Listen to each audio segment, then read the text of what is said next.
Welcome to Healthy University, where we'll discuss issues and subjects on how you can live a healthier and more productive life.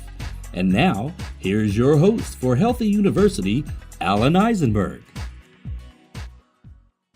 Hi, and welcome to Healthy U, and this is your host, Alan Eisenberg, and it's been a good time lately. The weather out where I am in eastern area of Virginia has just been terrific, and I don't know, something about weather and mood really puts things in perspective for me, getting a chance to breathe fresh air and do that with others. You get to spend time with others.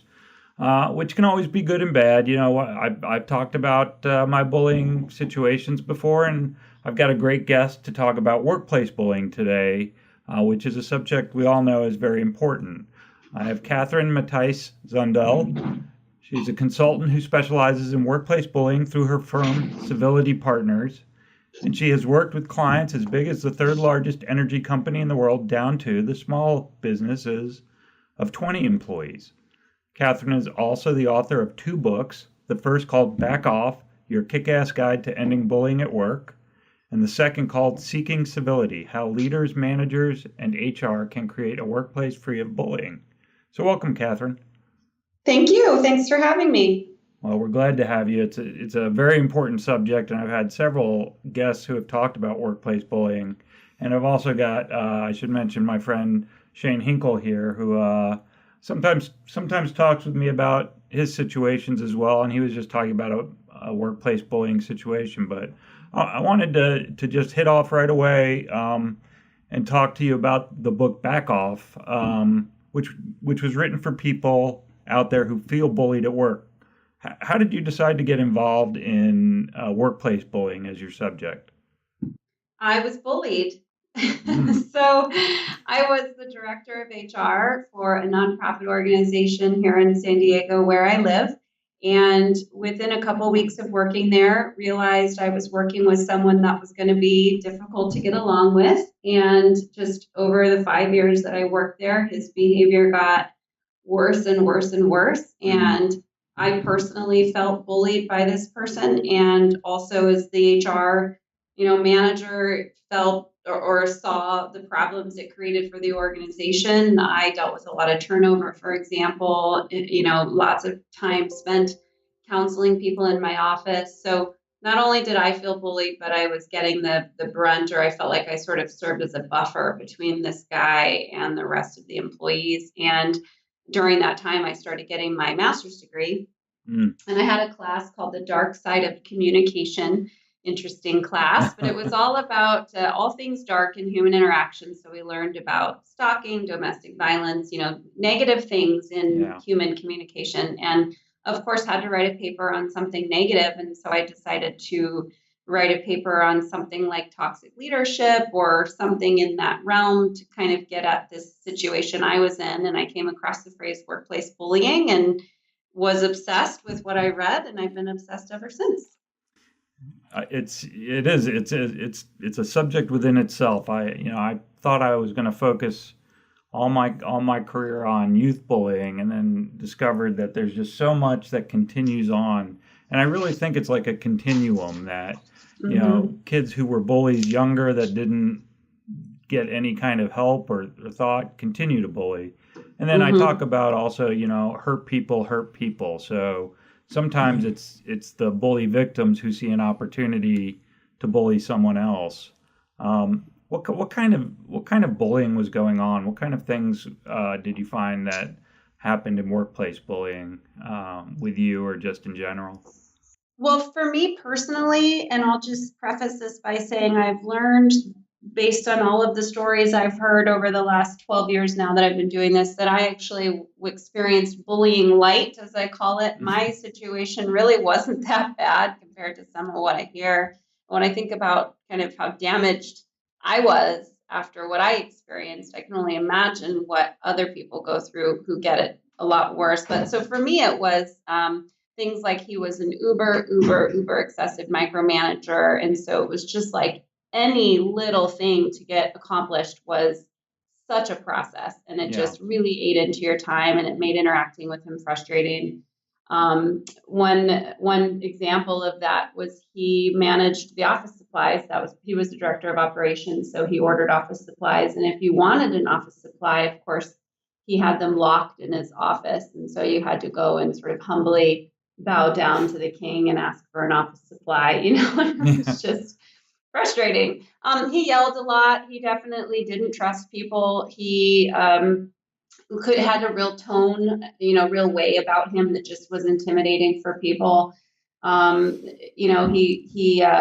He used the details to bully. That is the best way to put it. It was like, well, you didn't cross your I or cross your T or dot your I, so I'm not going to process your form, and now you're going to have to wait 6 months before I'm willing to look at your work again. So it was just this like nothing was ever easy with him. Yeah. And so that was my experience, but I just hear crazy stories of just crazy emails being sent, cyberbullying, teenage stuff happening online among adults, Oh, yeah. Yelling, really using workload to manipulate people. I mean, it's amazing that people at work who are supposed to be adults act this way. I'm still fascinated by that, Yeah, even though I'm in it, I think that's our great mistake is that we somehow believe that people grow up. And I think in many cases that the same techniques that they learned worked for them earlier in life, they continue to use. And I still think, do you ever, did you find in any of your research or the work that you do that there's an empathetic side to it that you go, this is something my mother told me somewhat a while ago that sticks with me, is that because she's such a Pollyanna and I'm the opposite, is that some people think what's wrong with me when people don't like them, and then others think what's wrong with them. And so it got me thinking that there's always going to be a side that fascinates me, is what is it in their past that happened that made them this way? Have you found any of that in your research, like as you think about the people who are the bullies, what's going on for them or that side of it? Yeah, that's an interesting question because researchers have really hesitated to look at bullies specifically. There's so much research on targets and what kind of damage it causes. And there's so much research on the organizational damage and what qualities an organization might have that would sort of allow it to thrive. And Charlotte Rayner, who's a major internationally recognized expert on bullying, a major researcher from England, from the UK, she talks about this is a black hole in the bullying research, that we really don't understand the bully very much. That said, what we have found is that they're people too. They're not psychopaths, which is the picture that's painted online. So just to give you an example to answer your question, I'm coaching someone who's perceived as a bully right now. And when you talk to him, he talks about being from the poor side of town. He kind of grew up having to be scrappy to take care of himself and his family. And, I think that sort of scrappiness is where he's coming from now. He really fights for things, and it's just the way that he fights for things is perceived as bullying. But I think it's just part of his past. And so we're working on, how do people perceive you when you're acting that way? What are some other ways to talk so that people aren't intimidated by you, So yeah, I think, we all have a story. We all learn to communicate a certain way because of our past, and same goes for bullies. And I think that whole self-esteem idea, and I think when you get someone whose self-esteem can be somewhat easily injured, I call myself an HSP, a highly sensitive person, so it's just easy to get to me. And then you have someone on the other side who has a self-esteem issue, and you're both battling. I know I had an experience at work like that once where a guy thought he had actually told our boss that I had, raised my fists in anger to him, which was like some fantasy that he that I didn't do. Yeah. But we definitely had a conflict. We definitely had a verbal conflict that was seen. So it interests me, to think about the whole self-esteem issue. I always tie micromanagement to that self-esteem as well, as when you're not secure with yourself being able to do work, then you carry that over to others and micromanage. And I've found that the best managers I work with don't do that, right? They trust me. And I think a lot of it is that they don't trust themselves at the end of the day. And so they're concerned with everything you're doing, and they're going to find the littlest things because they're just afraid that from their perspective, they're going to look bad. Absolutely. I think there's the whole fight or flight situation, and there definitely is some evidence that should suggest people who bully do so because they feel threatened by the other person. And it could be threatened because of one of two reasons. Either they feel threatened because they perceive you as the bully perceives this target as really competent, and that makes them nervous. Maybe they can see that leaders really like this person, and so there's a threat there, and so fight or flight, they fight. Mm-hmm. Or on the flip side, and I've seen this too with people that I've coached, where they feel threatened because they perceive that person to be totally incompetent. So if I'm a bully and someone's on my team and I perceive them to be incompetent, then that feels threatening to me. This incompetent person could affect my success. And so again, fight or flight, I'm going to fight or bully. There's definitely some truth to that, I think. And there's another really interesting book out there. I don't know if you've read it, called The No A-Hole Rule. Yes. Mm-hmm. which talks about, how people do sabotage cultures, sabotage people for their own good. And the example that I always think back to is the salesman who was making $10 million and the other salespeople were only pulling in, let's say, $3 or $2 million. And the leadership was afraid to fire the $10 million guy, even though everyone was complaining that he was a bully and harassing and doing all these things, because technically he looked like he was the best, right? Mm-hmm. But at the end of the day, when they did let him go, he had ruined the culture so much and he was sabotaging everyone else that they actually made more money because the other people now could step up and do what he was holding them back from doing.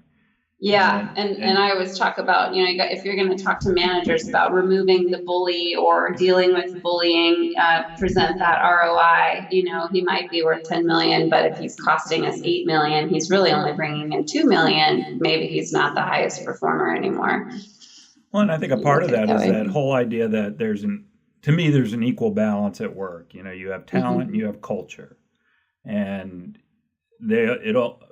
workplaces only work well when there's both equal. And so you can't just fill a place full of great talent and everyone doesn't get along because you can't get anything done. It doesn't matter right. how talented you are. And the talent will go somewhere else. They'll right. say, I'm too good for this. I'll go somewhere else where I prefer to be.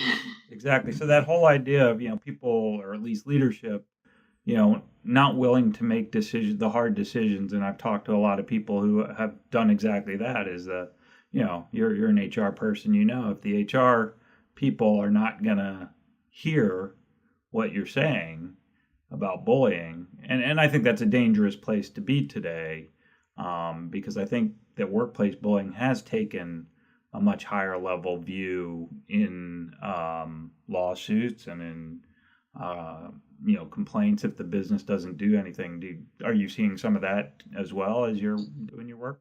Yeah, I see online a lot people talk about how their HR didn't do anything or made it worse. And so there's a lot of advice online from targets speaking to other targets where they're saying, don't you dare talk to HR. They'll never help you. And I haven't seen that personally. I mean, I'm an HR person. Those are my people. That's who I target with my marketing. That's who I serve through Civility Partners is HR. And I would not be in business if HR didn't care. So I think, unfortunately, there are many HR people out there who don't know about workplace bullying, or they don't think it's real, or they don't know what to do with it. If someone says, here's a sexual joke that was told, we can all look at page 25 of the corporate policy and know what we're supposed to do. But when someone says this person's bullying me, I think HR often is kind of like, well, I don't know what to do with that. So unless the HR person is savvy enough to solve it, then that's an issue that targets would face that HR isn't on board. The other piece of that is I see this a lot. HR desperately wants my help. They call, we talk so much. We develop a friendship and a partnership. Let's put together a proposal. We're going to get the CEO on board so we can solve this problem. And the CEO says no. So it's not HR always that's the stopgap. It's the CEO who's looking at a dashboard, who sees that our organization's meeting its goals, everybody's meeting their quotas or whatever. So why would I spend money on this? So HR gets a real bad rap. That's not fair. I think there are a lot of HR people out there who do want to solve it and do care. And that was my situation too. I talked to my president about this all the time.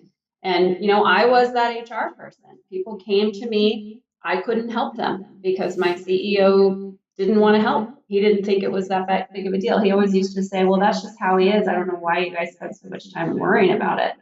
Right. I think because it hurts our feelings. Yeah. it's a top-down thing. The one of the best people that I've talked to in it was saying that, every company has to set their culture will be set for them. Mm-hmm. So if the CEO is not buying into the fact that culture is an important aspect, if they're only looking at the dollars and not the cents, as in SENSE, but then I think they're missing the whole aspect of that taking place, and that whole idea that that culture is that important. We have to take a quick break, but when we come back, I'd like to talk to you more about advice you can offer, and maybe Shane will enter the conversation and he can tell you his situation, and maybe you can offer some advice. Okay, sounds good. To him. So hold on a second. We'll be right back with more Healthy You.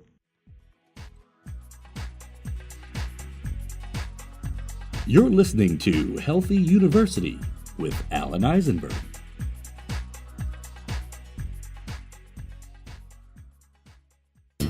Bullying is in the headlines every day. Now, there's a website to provide you information, blogs, podcasts, research, and links to learn more about how bullying can have long-term effects to the survivors and the bullies. Visit bullyingrecovery.org and learn more about how you can help yourself and others. Book our team for your anti-bullying events. Everyone deserves to live the life they want and overcome the past. Bullyingrecovery.org, helping people learn to thrive after bullying trauma.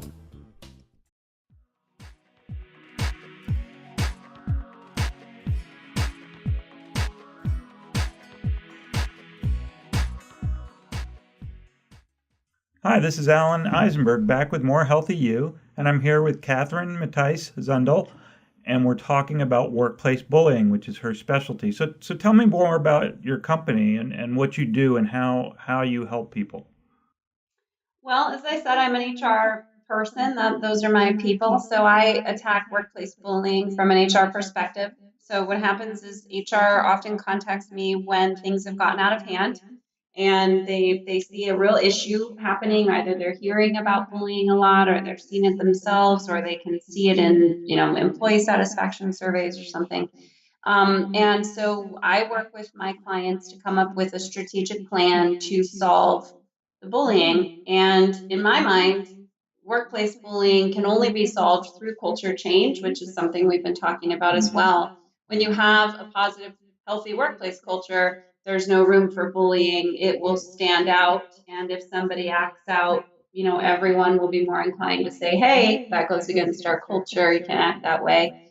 So we devise a plan. My other book, Seeking Civility, actually lays out my 10 steps that I follow. But the steps involve things like implementing a healthy workplace policy, not an anti-bullying policy, but a healthy workplace policy, doing training, of course, on communication skills. Managers get training on how to coach behavior and performance so that they can help alleviate the bullying. We do things around the core values. So if there is bullying and your organization has core values, obviously they're not no one cares about the core values, or they wouldn't be bullying. So we do work around core values and creating a plan around that. So it's all very actionable, tangible steps that we take little by little to change the culture. That's great. And, I love how you're saying that you want to make a healthy place. It's not anti-bullying. I talk about this in the youth culture too. There's always this push to bring in speakers who talk about anti-bullying techniques. And that's great. I mean, I really don't have any problem, but you probably guess from the name of my company, Bullying Recovery, that, I'm more interested in the idea that, people get damaged, and that, when you have a lot of damaged goods, if you don't do anything to fix it, I think that's part of how we grow up to be, have more bullying issues and stuff like that. So right. I really think that a healthy school environment, a healthy workplace, understanding that when these things happen, that you have to handle them a certain way. And I'm sure you talk about that. So, I want to ask you on that note, there's a lot of advice out there online that says you shouldn't stand up to a bully because it makes things worse. But one tip your book offers is to stand up to the bully. How did you come to that? What do you mean by standing up to the bully, I guess? Yeah, that comes from being a manager myself and also having been in HR, that if someone comes to you and says, I'm feeling bullied, and the manager says, well, what have you done to fix the problem yourself? And the person says nothing, then you're seen as a victim, you seem helpless. It's just not a good way to present yourself to management. So you have to speak up first and say something to the bully. You have to implement some action items on your own so that if they don't work, you can go to your manager or HR and say, I feel bullied. Here are the things I've tried to solve this on my own and they haven't worked. So now I'm here asking for your advice and assistance. You just look so much better. You don't look like a victim. You look like you're being a proactive person in your team. And I just think that makes a world of difference. And that's part of why HR, I think, sometimes doesn't help, is you are seen as the problem if you come across as a victim. Nobody wants to help a victim. It's like, well, what have you done to help yourself? So you have to help yourself first. Yeah. You look so much better when you're talking to HR about it. So that's where that advice comes from. And really, it's just all about speaking up for yourself. If somebody says something to you, or they're yelling at you, or they send you a nasty email, my book Back Off offers a wealth of tips. There's a zillion other books out there offering a wealth of tips. There's no reason for you to be helpless and not do anything. Take in some advice, try to solve it, and then go to managers if you're unable to solve it. Yeah. And what, just out of curiosity, you had said, and I felt the same way. Like when I wrote all my bullying stories down about youth bullying, and then people sent me stories that were 10 times worse, sexual assault and all these other things that happened to them. What do you think has been some of the worst workplace bullying incidents you've had to deal with or had to been part of consulting on? I can tell a couple different stories. One thing is that twice now I've had an HR professional call me and say they've had a suicide as a result of a bullying culture, and the bullying was all laid out in the suicide note. So could I please help them with culture change? So that was pretty terrible to get that news. In terms of bullying actions, this was more along the lines of sexual harassment, but I was an expert witness on a court case where a woman came to work and found some bodily fluids that shall remain nameless in her coffee cup. That's probably the most egregious thing I've seen. And you do hear stories about sexual assault and even rape at work, and those are obviously pretty crazy stories that go way past bullying. So it's in terms of something that's real, kind of gets at the heart of what workplace bullying entails, which is manipulation. I can share some examples of that. One woman asked me to help her with her case to the EEOC, and she in this office where she worked, everyone had around 30 case files that they were managing all at one time, and she had 80 case files. And so she had more than double the work. And then when she would talk to her manager about it, the manager would say, well, that you have to do it. Sorry, you're the one who's going to have to take on those files. And she was very transparent with her boss that she couldn't manage that much work. And why should she have to? There's all of these other people who have a lot less work than she does. And then when she got her performance evaluation, it said that she was unable to keep up with the work demands and she was recommended for a demotion and a pay cut. So that story, although not the worst behavior I've ever come across, really gets at the heart of what workplace bullying looks like.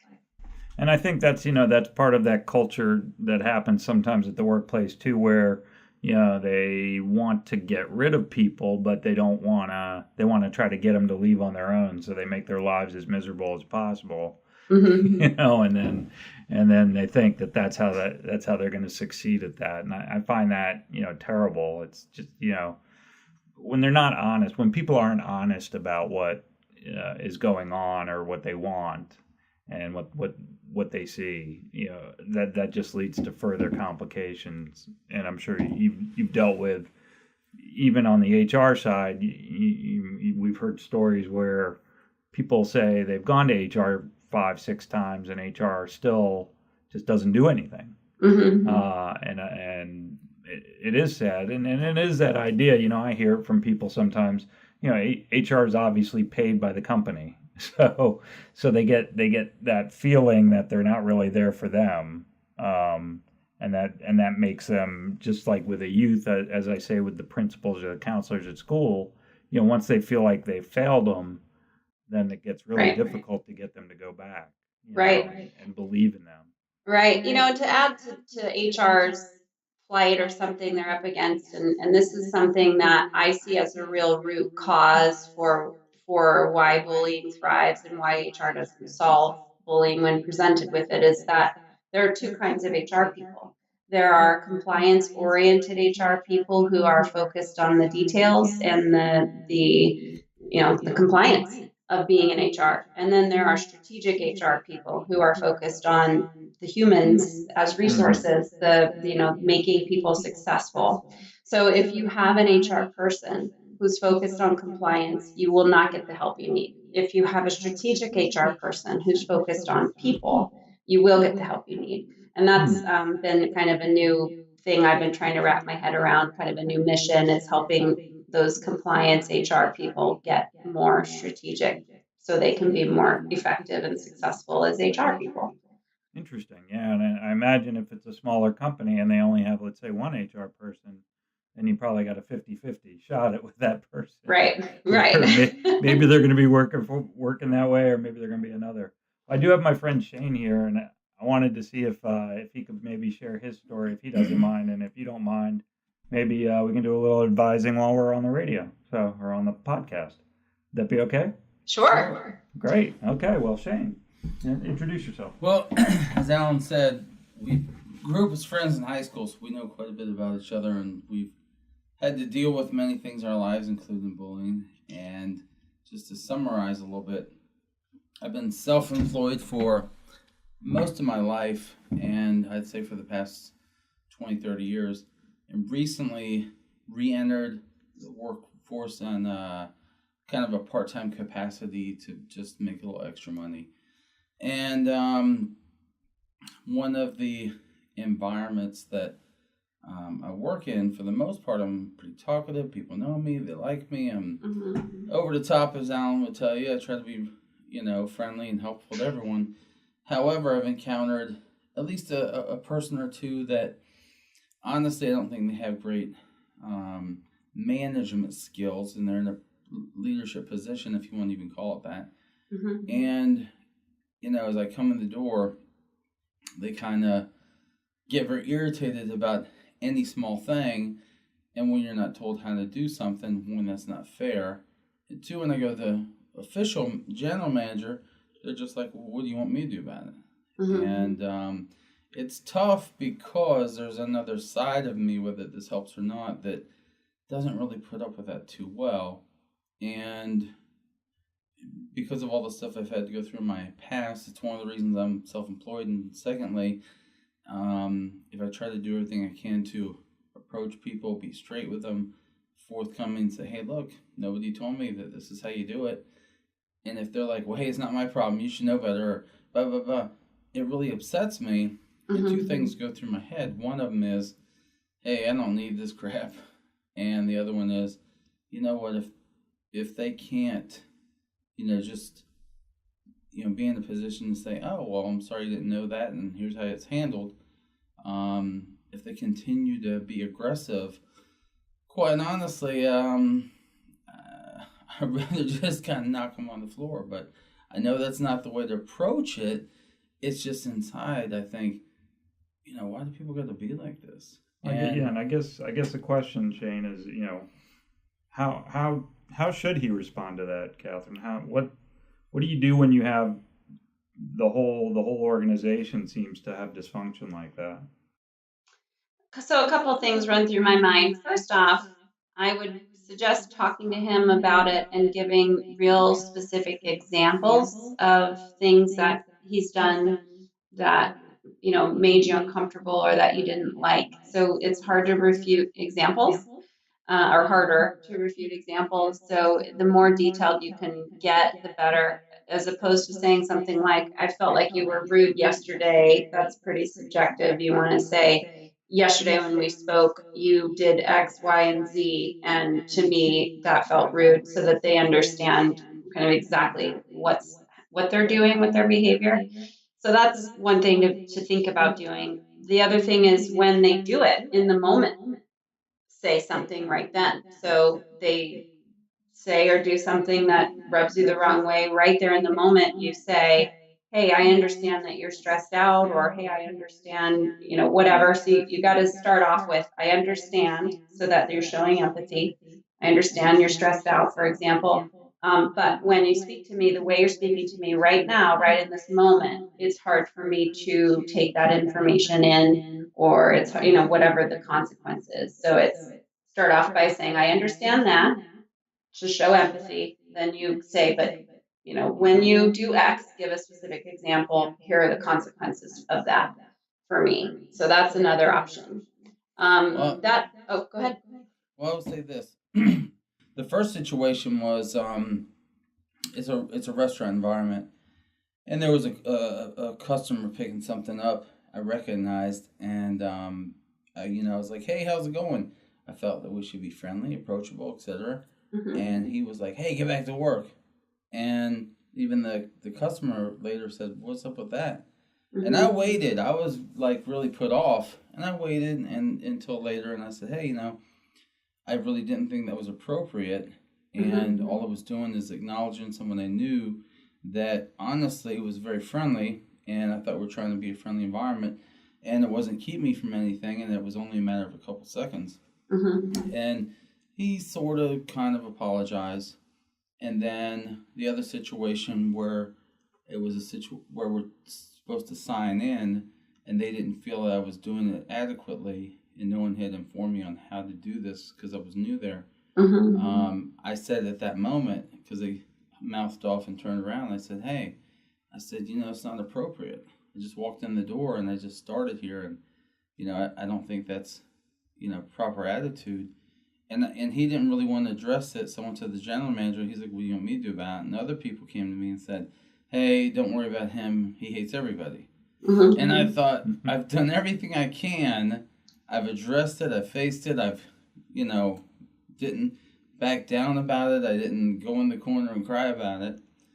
And yet everybody else is fine, but I still have to be in his, in the store with him at different times. And I think I just kind of like interact with everybody but him. There's still that feeling that makes me like say, what's up with you? Yeah. Well, what am I trying to say? I applaud you for speaking up so far. And unfortunately, the situation that you're in is that you are willing to speak up and you have no problem doing that. And you're the only one who's speaking up. So you're always going to be the only one unless you can get other people to participate. So all you can do is stand up for yourself, which you're doing, and you're going to have to keep doing that. And it stinks because it's going to take a little bit of a toll on you. And it doesn't sound like it bugs you too much, but it's annoying to have to do that and waste time, and you're wasting energy on it. But you're doing the right thing and keep doing it, because the minute you stop speaking up for yourself, is the minute it gets worse. So everybody likes the path of least resistance, and I would keep going. And I would actually venture to guess eventually he'll at least leave you alone. But you're not going to be able to change him unless the organization's willing to invest in him and changing him. And see, that's the thing I believe, is that the people that have been there a long time just kind of accept it and say, hey, that's the way it is. The other people, the other 2/3 are afraid to say anything because they'd rather just work and keep going. I've been in a leadership position most of my life and tried very, very hard to be diplomatic and fair, and I can be tough, but I'd always come back and say, look, this is why I was tough, because either you didn't do what you said you're going to do, or I really need more out of you because we're in a situation where things need to be taken care of quickly. But I'm a very big communicator. So when someone does that kind of stuff, it's tough for me. And I think, I think that's another thing, is that the personalities are the personalities, and it's very hard, to change people, and to get people to respond the way you expect them to respond. One of the things that, I don't know, I guess, as we get older, we start, I don't want to say we get wiser, but we start to realize that, at least for me, when I go to work, it's not emotional. I'm not there to be emotional. I'm there to get the job done. And if everybody could be like that, if everybody could go, work isn't about emotion. It's about, whether it's customer service in your idea, or it should always be about customer service in a way. But that idea that, it's work, it's not emotion, it's not your life. But the 8 hours you spend there, I guess for some people it is their life, and again, I think that's something I've witnessed, where I recognize this person has no life except work. They're doing a 16-hour day, and if they're above you and your manager, that seems very damaging sometimes. I know when I was young, I had to leave a job because I had one of those people who work was their life, and they expected me to make it that way too. Well, I'll say this, because I'm a commercial photographer and filmmaker, and those things I put my heart and soul and passion into, and to the greatest extreme I can to make it the best and be creative.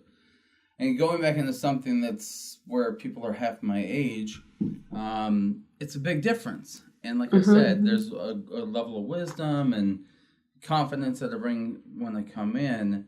However, I try really hard, because I don't put up with a lot of crap these days, that I go in there with a little bit of what Alan was saying and say, you know what, if I'm only going to be here for a few hours, a few nights a week, then you know what, if they want me to take the trash can from A to B or do this to this, then good. That's what I'm here for, and I'll do it. But if you need me to do something else, you surely better inform me and just treat me respectfully. That's all I ever ask. And I think, I guess that's really the hard part. But and thanks for sharing, Shane. And, I think part of the conversation that we all do, we need to share more. I think a lot of people you probably deal with don't believe that other people have problems in their workplaces, and it's systemic. It's just like school. And you were talking about suicide. We read every day about young kids who leave suicide notes about bullying, but the highest level of people who actually commit suicide are in their middle age and not younger. It's just that younger, the statistics are higher for death. So we tend to forget that things do happen with people that age, and we don't hear that. But I understand, you're working on another book through National Workplace Bullying Coalition. Can you tell us a little bit about what you're doing there? Yeah, kind of goes along with what you were just talking about, the stories that people have and that need to be shared. So what we're doing, what we decided is, the conversation about workplace bullying is pretty bleak. If you go online and Google workplace bullying, it's all about how your life is over, and you're going to be lost forever, and you're going to be trapped. And it's just, there's a real bleak picture out there for people who feel bullied. And we wanted to change the conversation. So we are collecting stories from people who have been bullied at work, but have survived and overcome and have been able to make it through and be resilient and come out the other side better and more, stronger, a better person than they were before they were bullied. And so we're looking for just those stories of empowerment.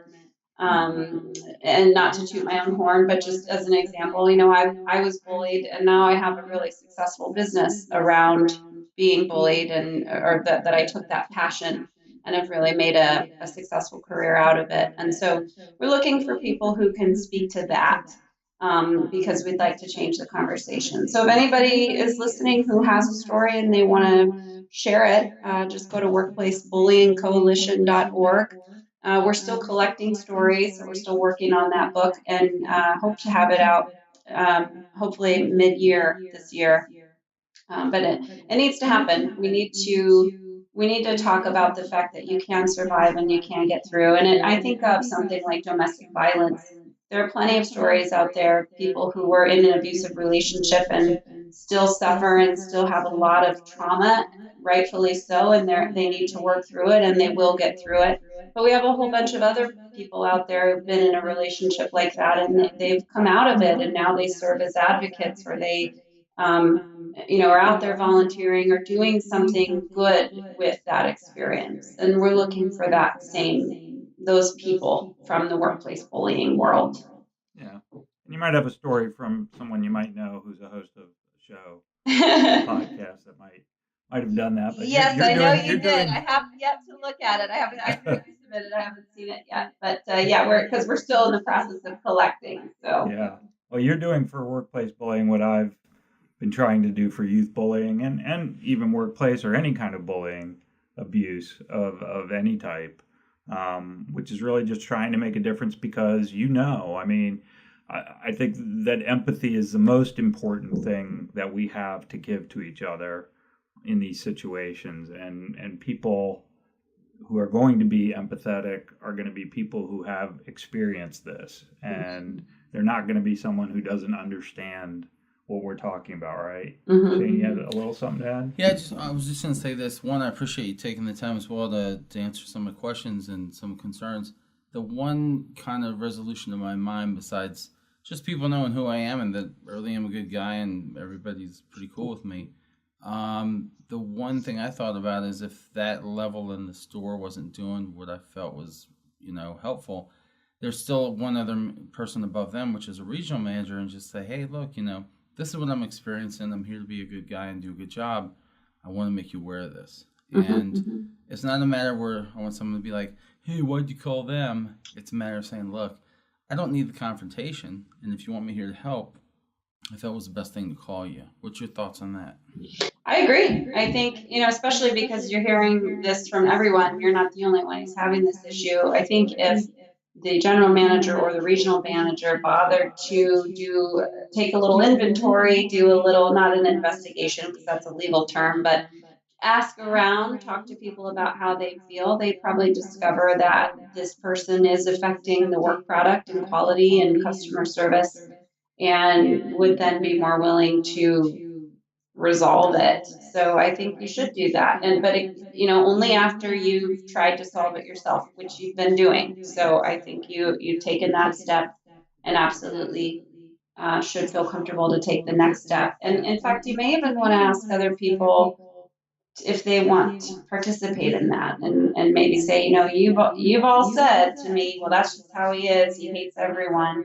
That doesn't seem like a good work environment to me. I'd like to take this to our regional manager. What do you think? Now, some people may say, I'm afraid to because I don't want to get involved. If he finds out I told, he's going to come after me, those sorts of things.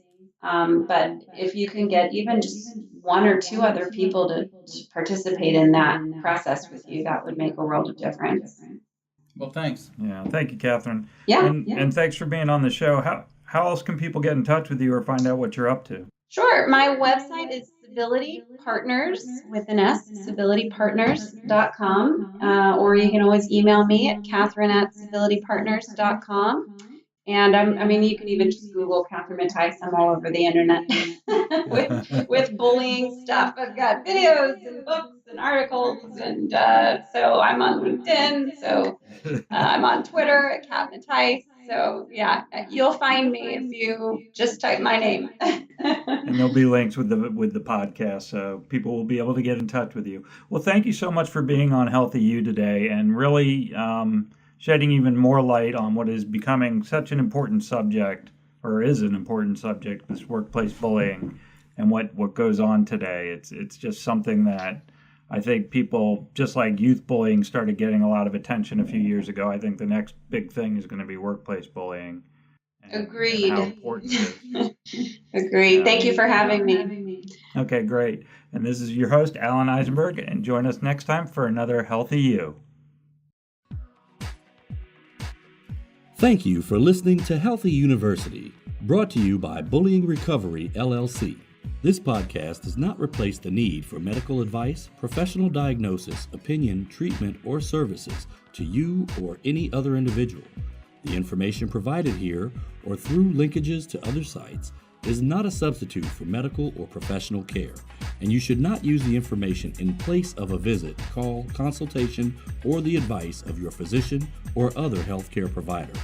Join us next time for more Healthy University.